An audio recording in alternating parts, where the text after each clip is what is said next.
Well, Hillary, was it your turn to take a ride with aliens this week?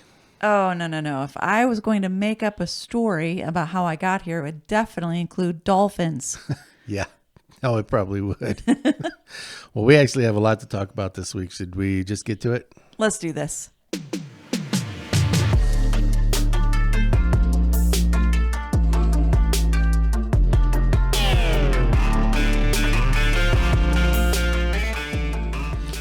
All right. Well, here we are, episode 9. And I think we got to start with show and tell. All right. We do have some spring picks to show. I guess we'll start right off with our garden. This is, you can tell we still haven't done a whole lot of cleanup, but things are brave and coming up through the winter roughage anyway. This is a peony that should bloom red at some point. We're excited about that. And this is a tulip poplar. I think I showed a picture of that same tree a couple weeks ago, and they're just in full bloom now. They're beautiful. Actually, I'm going to stop you. Tulip magnolia, right? What did I say? Tulip poplar. I always want to say that. Why do I always want to say that? Because we're mourning our tulip poplars that got cut down. But that's okay. That's another story. That's a sad story. Well, let's not go there. Okay. All right. Here's a red bud. This is actually from our yard. We put in a small tree, and it's grown quite a bit in the last few years. And I love how the blooms actually come out on the trunk. They come out on the branches, but on the trunk too. It's kind of fun. They're very beautiful. And this little guy's new this year. Yeah. We have 2 new bleeding hearts. Yeah, 3 altogether. Yes. So this one has specifically got yellow-green leaves and then kind of the traditional red bleeding hearts. It's fun. yeah. And then this week when we were out working, doing our landscaping, we drove by a house and I said, oh, we are going back to that house and we are going to take pictures. We read a little bit about the backstory on this, but this gentleman really just commissioned all these statues to be made and then put on his property. He even enlarged his driveway so people could stop and get out and take pictures and then safely turn around. It's on a really busy street. Yeah. But these are some of the animals he has in his yard: a lion, a tiger, a bear. Oh my. Oh, that's right. But then it's kind of crazy. And then a bunch of dinosaurs. Yeah, very, very cool. I think I looked some of these up. This one is probably has a very technical name, but it's a type of armored dinosaur. Yeah, and then he's got Triceratops and some Velociraptors. These pictures aren't very good. I apologize. We wanted to show you anyway because it's just, this is someone that owns a lot of property, and this is really their front yard. And we didn't know it was going to be here. I didn't take my good camera with the long lens. I just have, these are cell phone pictures, and we did the best we could with them. But this, somebody just had a bunch of dinosaurs constructed and put in their front, like permanently put in their front yard. It's crazy. They're so cool. It's pretty fun. Big T-Rex in the back of this picture, way off on the distance. This one is some kind of possible sauropod, maybe. Sounds right. I love the little baby coming out of the egg right below mama. So cute. This is probably some kind of Spinosaurus. Again, more babies in the eggs. Yeah, that one was way back there. It's hard to see, but it's cool. And it looks like they have a trail going all through the property. So they probably take like rides through there, like maybe tractor rides. I don't know, like fun. Yeah. Well, mostly what you see there is a driveway, but there was a gravel trail too that I don't think showed up in the pictures. And then what did I think these were? I can't say that one. You'll have to say that. The Pachycephalosaurus. Yeah. Yeah, it sounds like a disease. I don't know. We went to... Oh, my goodness. A technical difficulty. We learn something new every week. We went to Jurassic Park and came home with Pachycephalosaurus. That's right. We either need a doctor or an exterminator. Go see a dermatologist if you suffer from Pachycephalosaurus. Right. But they were so cool. I just love it. And I even love, like when we stood there on the driveway, I was like, that's interesting. This driveway is a really different shape. And then I did look it up online. It said they intentionally widened their driveway just so people could stop. I pulled into the side so that someone could come in past me, and they did. Yeah. And they came in and went through the gate. And yeah, that's when I thought we were going to get kicked out, and that trespassing charges were going to I said apply. you can't put all that stuff in your front yard and then get mad if people stop and look at it. Yeah. That's kind of a rule that I have. If you are the person with the most tattoos, you can't get mad when people are kind of like checking out all your stuff. Like, why are you staring at me? Oh, I don't know. Yeah. Your face tattoo, maybe? Just, You made yourself stareable. I want to see what you thought was so important to put on your face. Yeah, exactly. So, If you want to look that up, you can just Google dinosaurs on Poplar Creek Road. yeah. And there's a couple articles about them and stuff. It's kind of fun. All right. Well, let's recap our last episode because we kind of ran out of time. So we did, and we're hoping we can get some interesting, fun stuff in this one without running out of time. There's just so much to talk about. Every week, we're just like paring down, which is fine. But we did talk about how we're not experts on creationism, but we do love it, and we've studied it for a long time.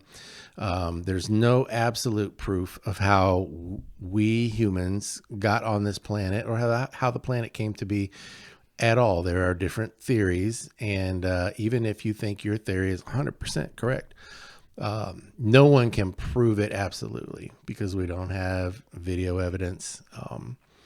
If creationism is true, I said this was part of my Christian walk. I said if creationism is true, there should be evidence, there should be clues, there should be science that shows us that it's true, or at least that it could be true, and there is. Right. Well, in many examples, we said with the radiometric dating, right, they've been proven to be fallible, but they're still being used as absolute proof. And so, evolution isn't proven, and the creation or the young Earth theory it's possible. It's at least should be considered. Yeah. So we really believe that the Genesis creation account was written as history. There are different forms of literature in the Bible. Right. And some of the Bible is poetry, some of it is prophecy, but the Genesis account is considered to be written as history. Yeah.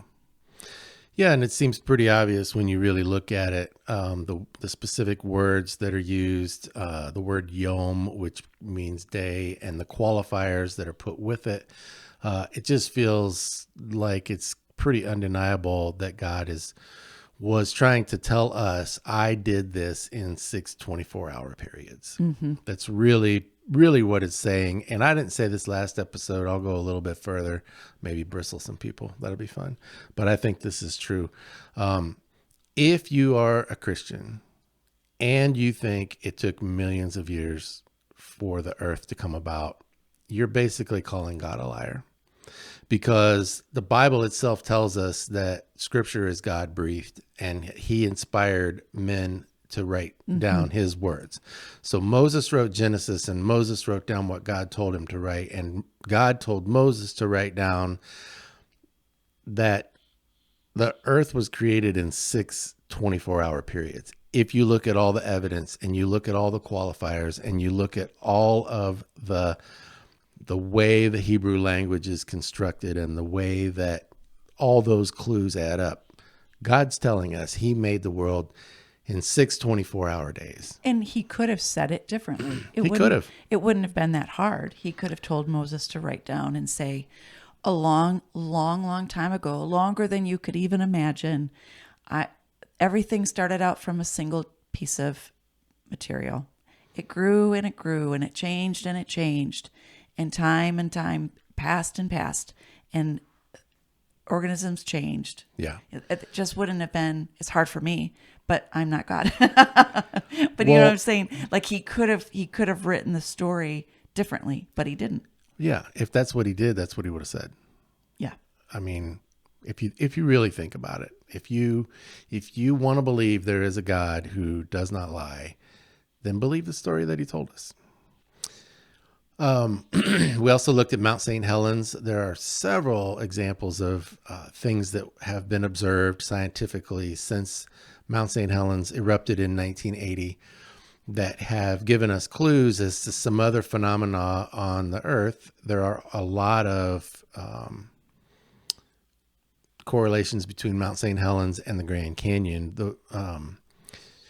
One that I just skipped over, the one that we talked about last week, was the fossilization of trees and how it happened so quickly, where some people will declare that it takes a super long time for fossils to happen. But we know from Mount St. Helens and other places, it doesn't have to. It can happen fast.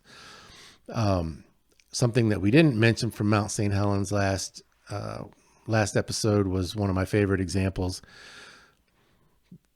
A couple of years after the initial eruption, there was a mudslide. There was a lot of snow and stuff on Mount St. Helens, and it got hot again, and all that melted and started sliding down, and it made huge mudslides. And those mudslides came down through the soft layers that had been laid down 2 years earlier from the eruption, but had not completely hardened yet. And the mud flows carved out a canyon, and it's called the Little Grand Canyon of the Tuttle River. I think it's how you say that. It's got a weird spelling. It is a 1/40th scale model of the Grand Canyon. There are many very direct correlations to the Little Grand Canyon of the Tuttle River and the Grand Canyon in Arizona. And there is now a small creek flowing through this canyon, but that small creek is not what caused the canyon. It didn't carve it out. A giant mud flow carved out a huge canyon. And then because there was a depression there, water finds its way into that. And so what scientists tell us is the Colorado River in the bottom of the Grand Canyon has to be the water that over millions of years carved that out, because it couldn't do it fast. And we see from Mount St. Helens that a lot of things are possible in a much shorter time. The Earth doesn't have to be as long as evolutionists declare that it is. I remember that lesson from, I feel like I was in grade school, but you open your textbook and your geology book, and they show you the Grand Canyon. There's a picture, and there's the Colorado River going through there. Mm-hmm. And I remember just hearing that lesson, like, over millions of years, this river has slowly carved this canyon. I remember thinking, wow, that's amazing. Wow. Yeah. How could that happen? But I believed it, again, because I trusted my teachers. My teachers trusted the textbook. And at that time, we believed that was true. But when I heard the flood account, that made more sense to me, because there was just something about thinking about that river, thinking, wow, that seems, I don't know, a little far-fetched. But what a gift, the explosion at Mount St. Helens. What a gift from the Lord. If you had doubts, couldn't you go stand at the Grand Canyon and admire that? And then also go stand at the mini Grand Canyon, the little Grand Canyon that has been formed in our lifetime. Yeah. People our age witnessed that. They saw that. Yeah. And it was a huge thing. There was like ash in the sky all across the United States from it. I remember it was that crazy happening. I was 10. And I just remember thinking, this is crazy that this is happening, but not even knowing that it would create so much data, so much evidence for us to explore and to look at. And, if you're really struggling with this, I would just really encourage you, look at pictures from both. Just be willing to sit and just kind of think about it.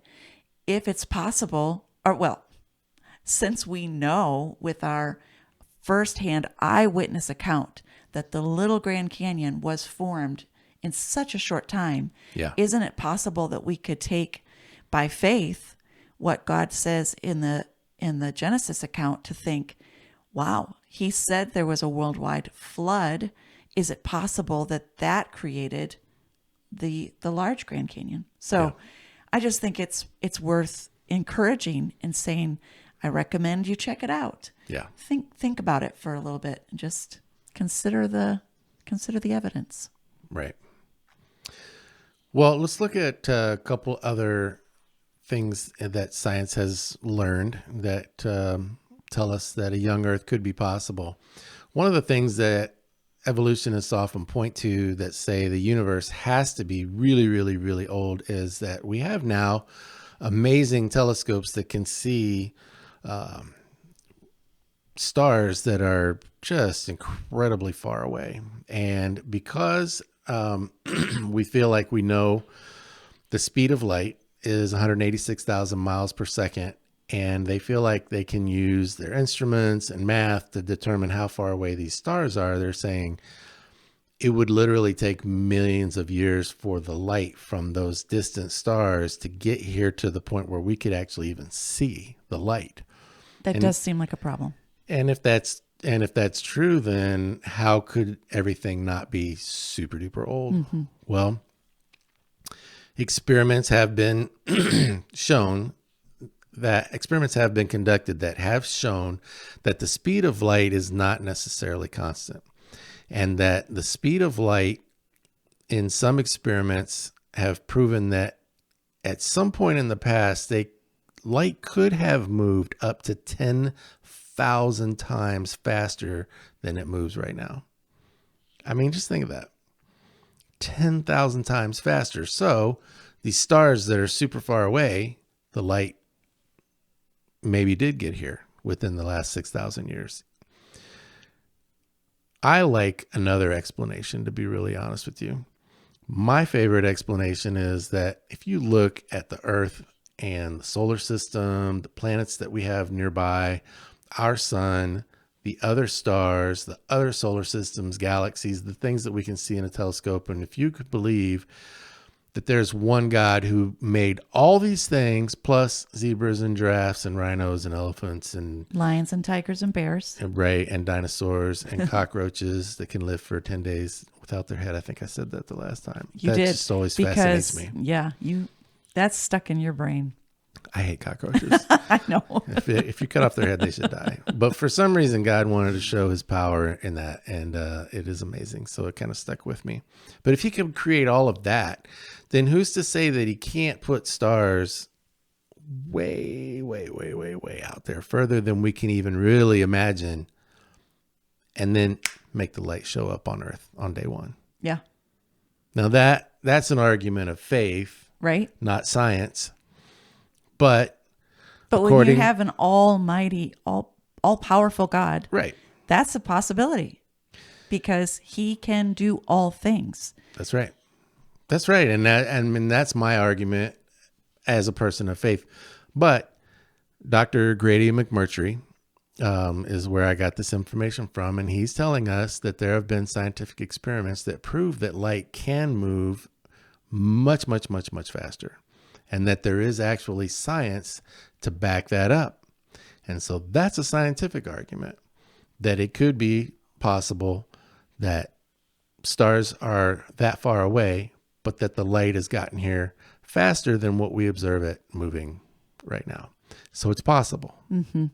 You know, when I was studying creationism, you and I have been studying this for a long time, but somewhere along the line, I really wanted to memorize those passages because they just seemed so important. And I remember it just, when you look at the order of the days, on the first day, God says, "Let there be light," and there was light. Yeah.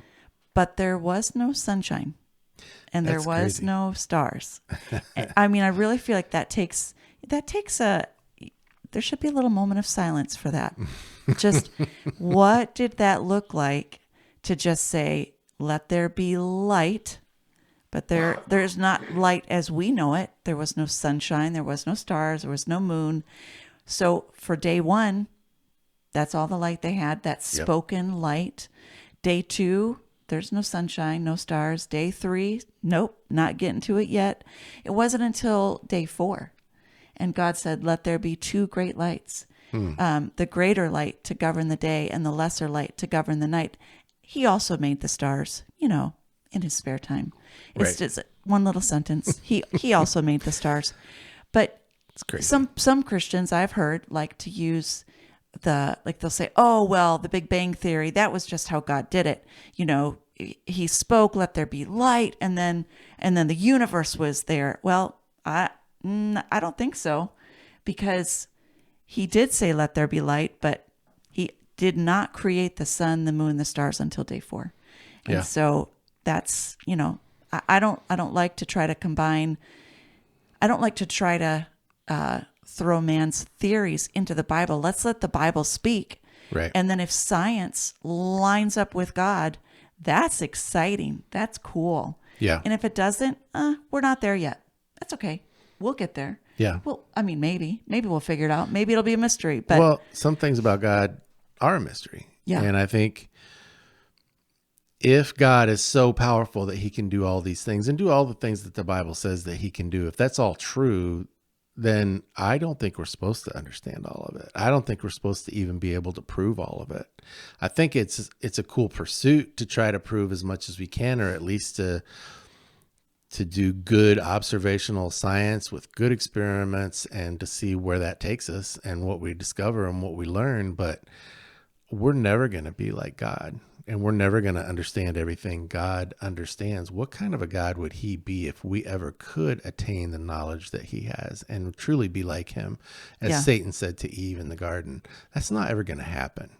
yeah, he would not be big enough. Yeah. So don't think that the Bible can't be true and God can't be God if we don't understand everything about him. Mm-hmm. That's partly kind of the point. Right. Can I add one more thing to the light? Please.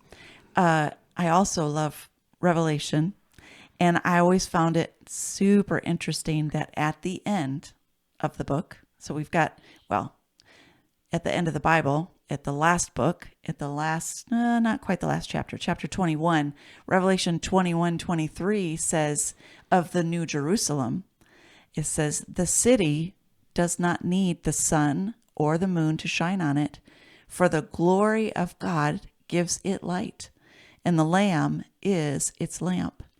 And so I thought, isn't that interesting? We're going to start the story in Genesis with the light.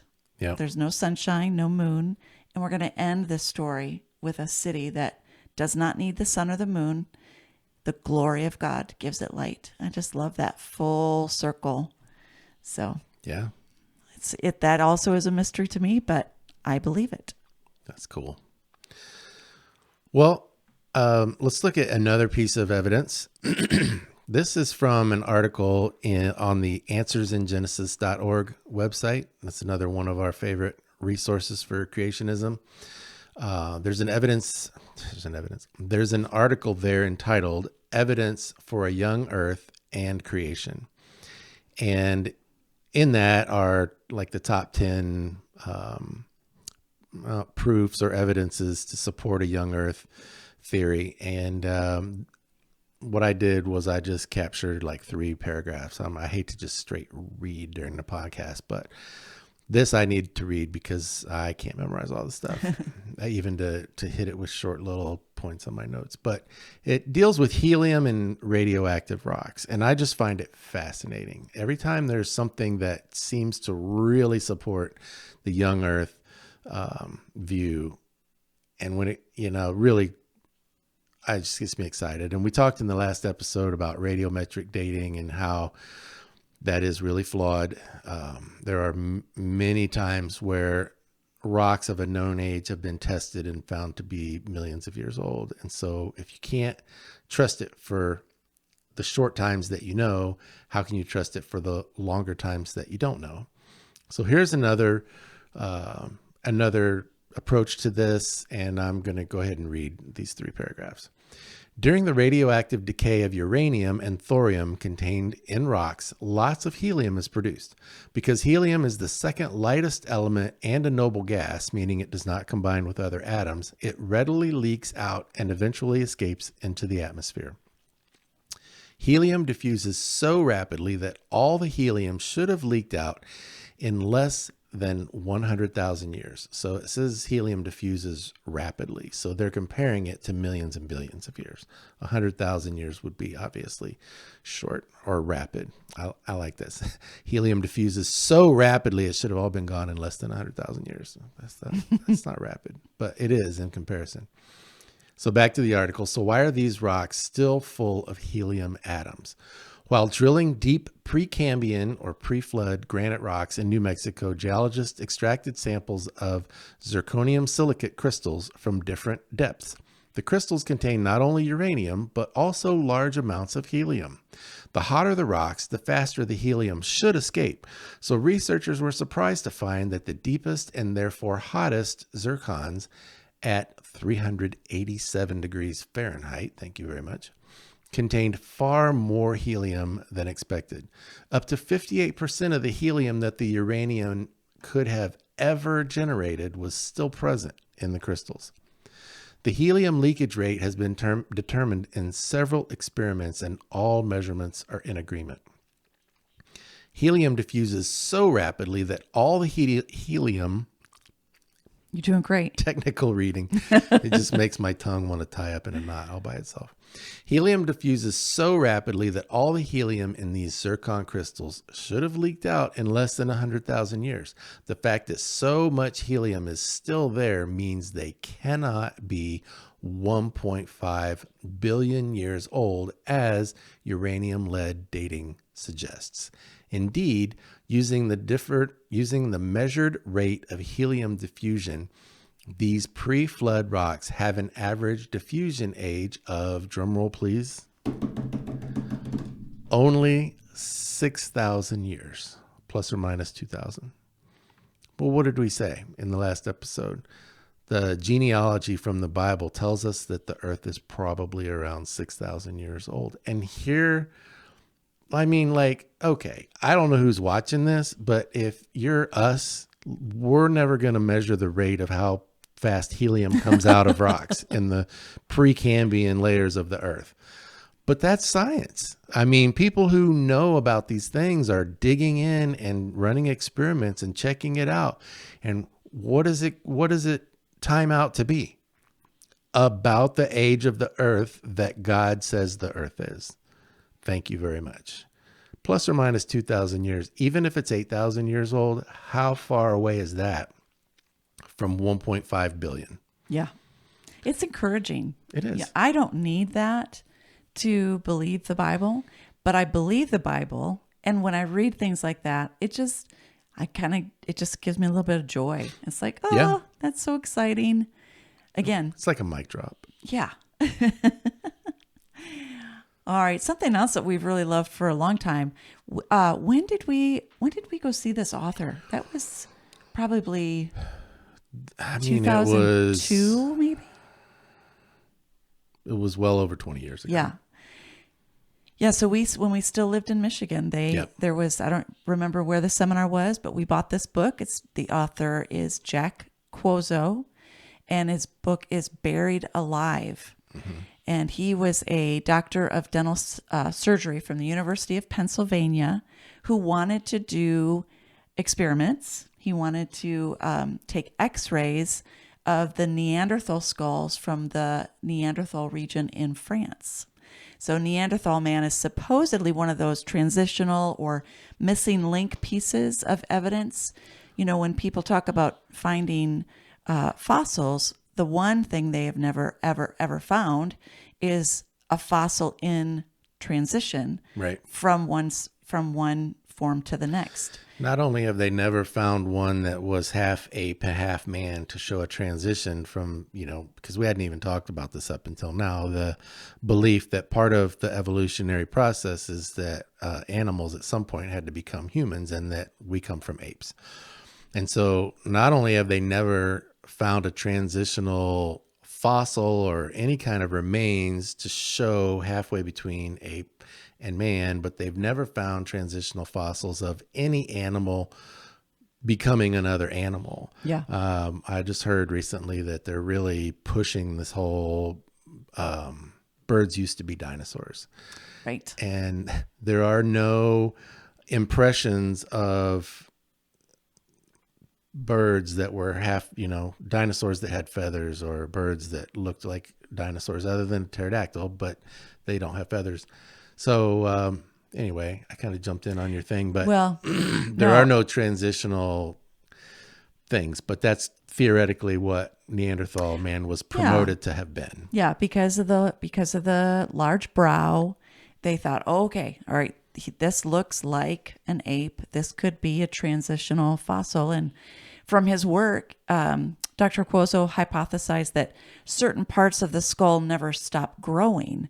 And so they compared the x-rays of skulls of young people with the x-rays of adults in their 80s, because they do know, I think it's the like your nose and your Your brow, brow. those Yeah. continue to grow. So part of his work, I mean, before he even did the Neanderthal, and I read this book, it's been a while, but my understanding is he was kind of working on this theory anyway. Yes. And so he x-rayed young people and older people who are living today Right. and took records. For the x-rays provide like a permanent record of what the skull looks like. So from there, he figured out an algorithm that you could use to measure the rate of growth in these parts of the skull. And so when he used that knowledge that he'd acquired from studying the growth of the skulls and extrapolated it out to several hundred years, he got on these computer models a skull that looked like, drum roll please, Yeah, a Neanderthal man. Neanderthal. So, the Bible states in the genealogical records, in Genesis chapter 5, that some humans lived as much as 800 or 900 plus years. Right. Do you think that some people don't believe that? There are a lot of people who either think that's exaggeration or poetry or fantasy or straight out lies or whatever. And even if, I remember from the book, or maybe it was another article I was reading, but I don't know if they're saying that Neanderthal man is necessarily from pre-flood, but that even after the flood, they still lived longer than we do now. Yeah. And so, these skulls could be from that time period when people got off the ark, but were still living longer. Yeah. So I think it's super fascinating. That's super interesting. I love that.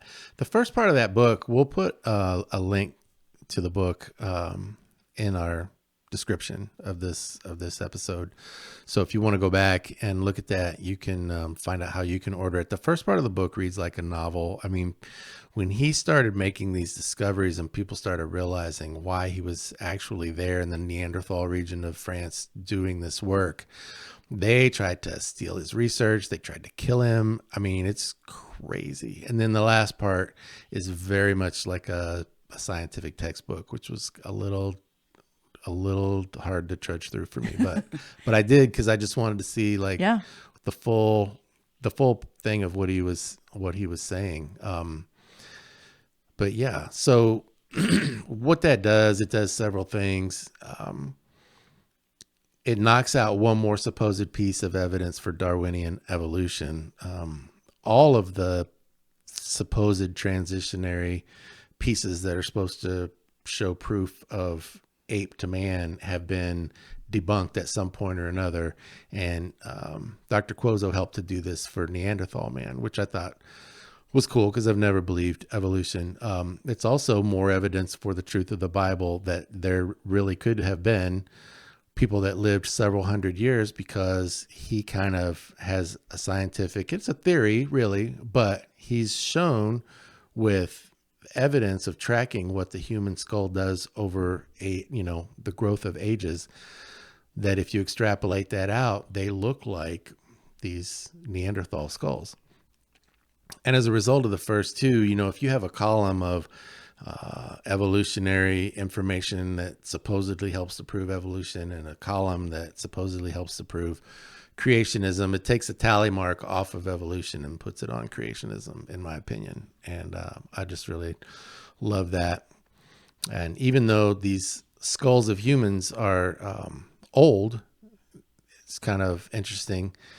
They help prove the young Earth theory, or at least give more evidence toward that. The fact that they tried so intently to shut him down. Oh my gosh. That to me, if they just left him alone, it would have not given as much credibility to his research. But the fact that they wanted to stop this information once they realized what he was actually doing. I think when they first let him into the museum, they didn't know that he was a creationist. Right. They just assumed he was a scientist that just wanted to study fossils and probably thought just like they did. But once they realized what he was doing, that's when they tried to they tried to shut it down. Whatever you say, baby. Speaking of shutting it down, we've got a lot more. We love this so much. We think we make notes and we're like, we'll get through that in the right amount of time, and then we don't. So kind of circling back to those pictures, I was really hoping maybe next time we could talk about dinosaurs a little bit more. Yeah, we'll have to figure out what to do with the notes that we didn't get to. I want to just one more thing about the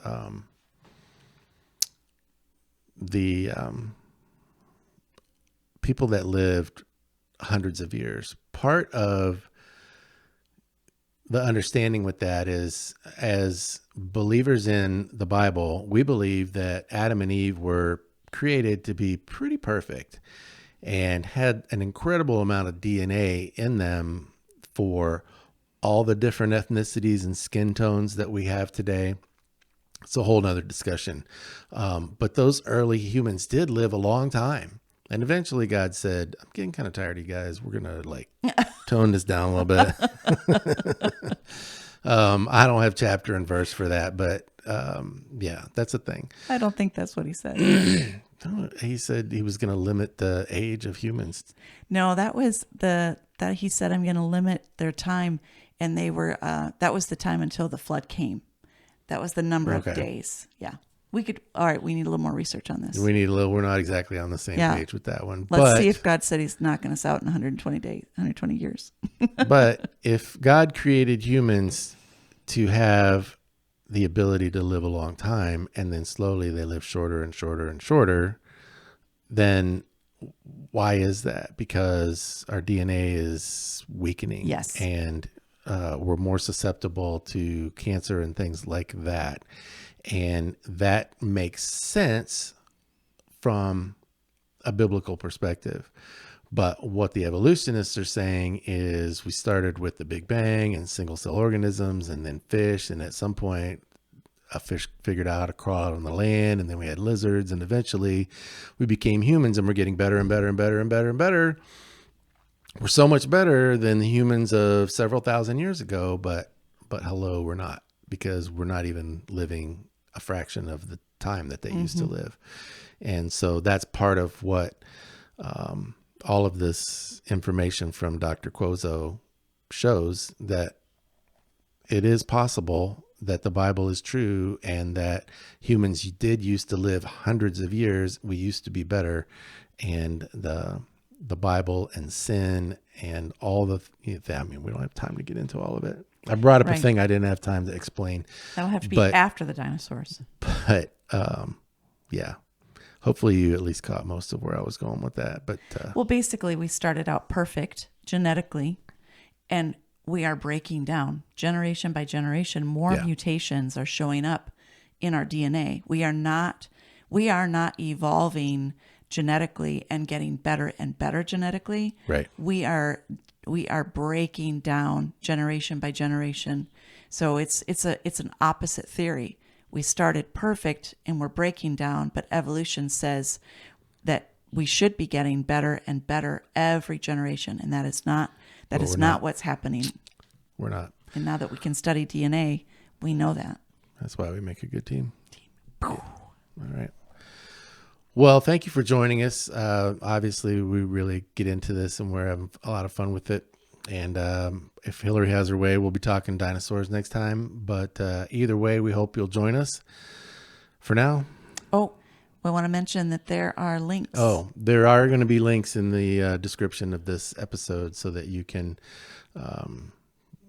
go look at Answers in Genesis and creationworldview.org, which is Dr. Grady McMurtry's site. We'll give you a link to the book by Dr. Cuozzo, Buried Alive. Still available on Amazon. Yep. And David Rives Ministries is a local Tennessee ministry that we really like that is all about creationism and young earth. And there's actually a place down the road not too far from here that you could visit. Maybe we'll talk about that in the future. But we do appreciate your time. I know it's important. Thanks for joining us. We're David and Hillary, and we'll see you next time. See ya.